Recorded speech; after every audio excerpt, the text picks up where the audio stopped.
Oi, galerinha, tudo bem? Essa é a nossa atividade de hoje de ciências, né? Eu já postei o gabarito no mural, mas eu queria ressaltar algumas coisas com vocês sobre esse conteúdo de hoje, tá? Na terça-feira, nós fizemos uma atividade sobre fotossíntese.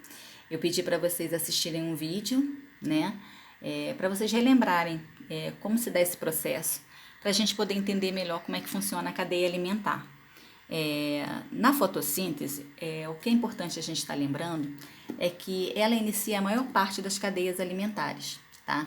Por quê? Porque a fotossíntese é um processo de produção de alimento da planta, né? Por ser um processo de produção de alimento da planta, ela é o ser produtor, ou seja, na cadeia alimentar, o único ser vivo que produz seu próprio alimento são os vegetais, ou seja, são as plantas. Então, ela é o principal elo da cadeia alimentar. Se vocês observarem essa imagem que está no livro de vocês, vocês vão ver que tem umas setinhas, né? Em que está escrito exatamente assim, ó, serve de alimento para, e aí a gente tem o gafanhoto, que nesse caso aqui é o animal herbívoro, né? Porque ele se alimenta de plantas. Nós já vimos isso também, vocês, né, recordaram também nos anos anteriores. Depois a gente tem serve de alimento para, e aí eu tenho o sapo, que é um animal carnívoro, né? Lembrando que ele se alimenta de outro animal. Depois a gente tem serve de alimento para, e aí eu tenho a serpente, que é outro animal carnívoro nessa cadeia alimentar, ou seja, que se alimenta do sapo. Essa setinha que vai passando de um animalzinho para outro, o que ela está indicando aqui é o fluxo de energia, tá?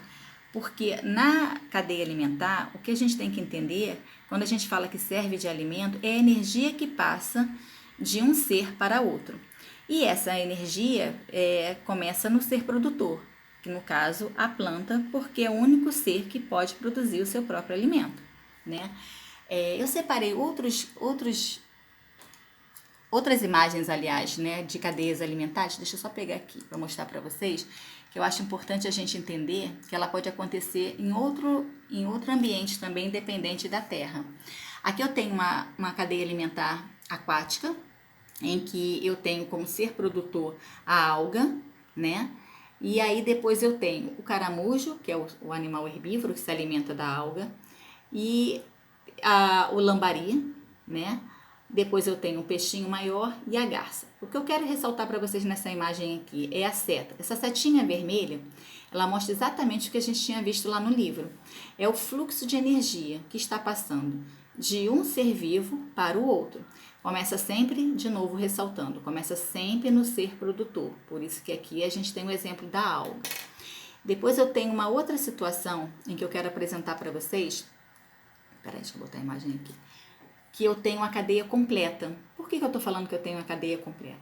Porque eu tenho o ser produtor, eu tenho o animal que se alimenta desse ser produtor, no caso o animal herbívoro, aqui nessa situação o gafanhoto. Depois eu tenho o outro ser consumidor, que é o sapo, que nessa situação ele é um animal, né, carnívoro, que se alimenta do gafanhoto. E o último elo dessa cadeia alimentar, que são os seres decompositores. Os seres decompositores, eles têm um papel muito importante na cadeia alimentar, né? Porque eles decompõem toda a matéria orgânica do planeta. A gente fala até que eles são responsáveis, né? Que a gente chama de lixeirinha do mundo, né? Porque eles fazem com que todo esse material orgânico ele não fique acumulado na terra, né? Depois eu tenho uma outra imagem aqui, em que eu mostro também uma outra situação da cadeia alimentar. Eu tenho o ser produtor, de novo, começa por um vegetal, um consumidor primário, o consumidor secundário, o consumidor terciário e, por último, os decompositores. Olha eles aqui, vão ajudar a decompor toda essa matéria orgânica. Reparem de novo na setinha. A setinha ela sempre começa no ser produtor e vai até o último elo dessa cadeia alimentar. Isso é muito importante a gente entender, que essa setinha ela significa, relembrando de novo, tá? O fluxo de energia que passa de um ser vivo para o outro. E sempre começa no ser produtor, tá? No caso aqui, a planta, tá? Bom, essa foi a tarefa de hoje, né? Eu espero que tenha ajudado vocês a tirar qualquer dúvida.